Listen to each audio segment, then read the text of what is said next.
Eu queria saber se a sua indicação ali pelo PL é pela sua experiência na área, né, de educação ou por ser uma pauta estratégica, né, uma comissão estratégica para a propagação das ideias de direita. Boa tarde, deputado. Seja muito bem-vindo ao 360. E eu já começo com a minha primeira pergunta. Deputado, o senhor foi eleito para uma das comissões mais importantes do Congresso Nacional, porque trata de um dos temas mais importantes do país: abandono da escola e repetência. Qual é a sua proposta concreta para tentar ajudar a reduzir a taxa de repetência e a taxa de abandono nas escolas brasileiras? Boa tarde, Raquel Landim. Boa tarde a todos que acompanham. De 8 leis que eu tenho em Belo Horizonte, 3 são com relação à educação e acredito que vai exatamente de encontro com o que você disse, que é a evasão escolar, que é muito importante e que, inclusive, até hoje, que de fato executa esses projetos, não apresentou absolutamente nada. Temos sim algumas propostas, como, por exemplo, a prioridade na matrícula de filhos. Aqui em Belo Horizonte isso já é uma realidade que reduz a onerosidade, faz com que os pais tenham maior economia e praticidade em colocar o seu filho na mesma escola. Isso é um projeto meu que se tornou lei aqui em Belo Horizonte. Nós também colocamos uma lei que aplica no contraturno das escolas educação financeira e noções de direito para esses alunos do ensino básico. E, por fim, o fim, né, da ideologia do pronome neutro, podemos dizer assim, aqui em Belo Horizonte. Então, foi alguma das minhas propostas, né, que viraram lei aqui em Belo Horizonte. E, obviamente, que a comissão ela vai tratar desses temas. Né? Temos aí o PNE, que vai tratar a respeito dos próximos 10 anos de educação no Brasil. Deputado, num país com tantos problemas, tantas dificuldades, o fim do pronome neutro deve ser uma prioridade? Quem busca, muitas das vezes, esse tema é a própria esquerda. Eu simplesmente preciso rebater porque a nossa cultura ela é composta de povo, território e é necessário que nós tenhamos uma defesa com a nossa cultura. Então, quem levanta essa pauta não sou eu. Aí você precisa perguntar para um deputado de esquerda porque eles querem a nossa língua portuguesa. Deputado, há muitas críticas à escolha do senhor para presidir a Comissão da Educação.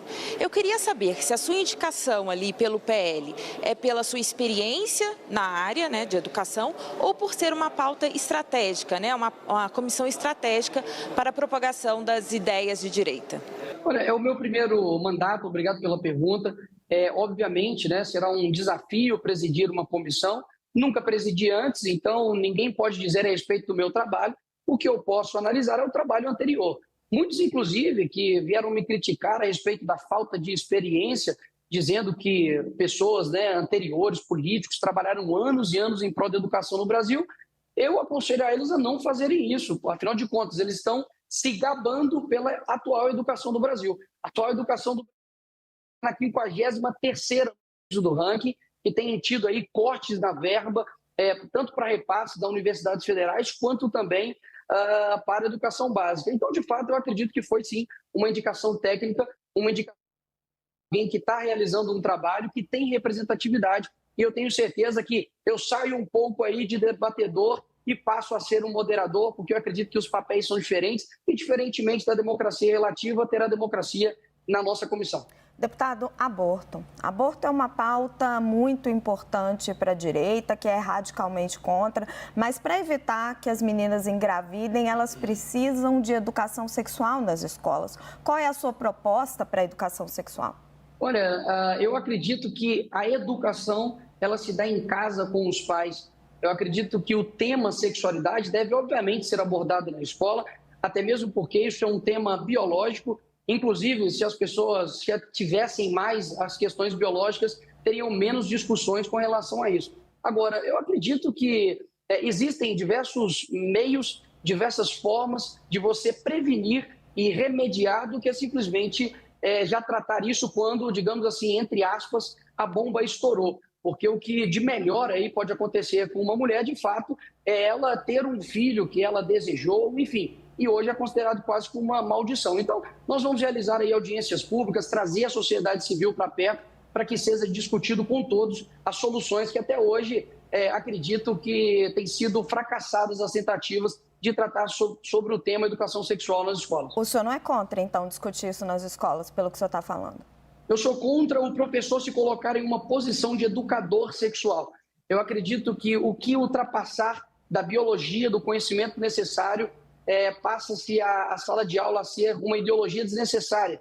A escola, assim como a universidade, precisa ter um papel desinteressado, por exemplo, na pesquisa e no estudo. E hoje a gente vê como, por exemplo, o PNE, que quando você pesquisa nas suas 282 páginas, você tem 46 vezes a sigla LGBTQIA+, e você tem apenas 5 ou 7 vezes a palavra matemática. Essa é a minha preocupação.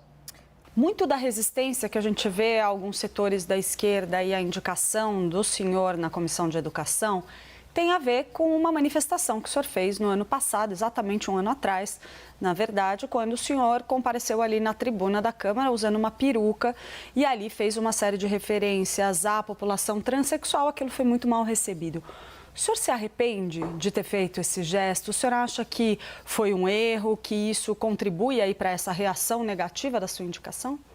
Basicamente, tudo aquilo que a esquerda tem para me atacar é um ato que eu fiz para exemplificar o que acontece. Um homem se sentindo mulher. Eu não sei quanto a você, eu de fato aqui sou entrevistado, mas eu poderia te perguntar, o que você acha da minha peruca? Foi ridículo? Pois é, eu também acho homens que fazem isso dessa mesma maneira. Então, eu não me arrependo, fiz uma elucidação de um exemplo e eu teria vergonha se eu fosse condenado em 3 instâncias. Eu teria vergonha se eu tivesse sido pego com dinheiro na... Vergonha de defender. Não tenho alguma. Deputado, o senhor fala em combater a doutrinação nas escolas. Isso, na verdade, não é a senha para promover uma perseguição aos professores, sobretudo uma perseguição de direita? Não seria uma espécie de macartismo? Pelo contrário. Obrigado pela pergunta, Pedro. Eu digo o seguinte, hoje, se você quer ser perseguido nas escolas ou nas universidades, principalmente, tem opinião de direita ou conservadora. Eu sofri isso na pele durante 5 anos na Universidade PUC-Minas, onde eu me formei em Direito. E quando nós dizemos em combater a doutrinação, é porque é uma pesquisa empírica. Vai em algum DCE, em algum DA de uma universidade federal e veja quem está no comando. Então, mais uma vez, eu defendo uma educação não de direita, nem de esquerda, nem de centro. Eu defendo uma educação, de fato, que tenha o interesse da produção de conhecimento. E as nossas universidades não têm feito isso. Roger Kimball, inclusive, tem um livro chamado Radicais das Universidades, que indico a leitura aí para todos. Deputado, o senhor já avalia convocar o ministro da Educação e, em caso positivo, qual seria o motivo? Tem um motivo concreto ou seria mais ali pelo espetáculo? Raquel, eu não estou na política por espetáculo, jamais irei tomar nenhuma decisão nesse sentido. As decisões vão ser tomadas, obviamente, em conjunto. Serei o presidente dessa comissão, mas é uma responsabilidade muito grande. É claro que a gente avalia sim, e caso viesse, eu acredito que tem diversos temas para ser questionado, como, por exemplo, os cortes para as universidades federais, né, de mais de 300 milhões somados com a educação básica, porque a extinção da Secretaria de Alfabetização criada no governo Bolsonaro e também o fim do programa de escolas cívico-militares, que também foi extinto nesse governo. Então, de fato, existem diversos questionamentos a serem feitos para o ministro e é uma possibilidade, sim, de fato, mas com certeza em um futuro que nós vamos decidir isso em conjunto. Nós entrevistamos o deputado Nicolas Ferreira, o novo presidente da Comissão de Educação na Câmara dos Deputados. Deputado, agradeço muito a sua presença e os esclarecimentos aqui ao CNN 360. Obrigado, Raquel, obrigado aos que acompanham e vamos, obviamente, fazer um trabalho muito bom em prol da educação do nosso país. Obrigado.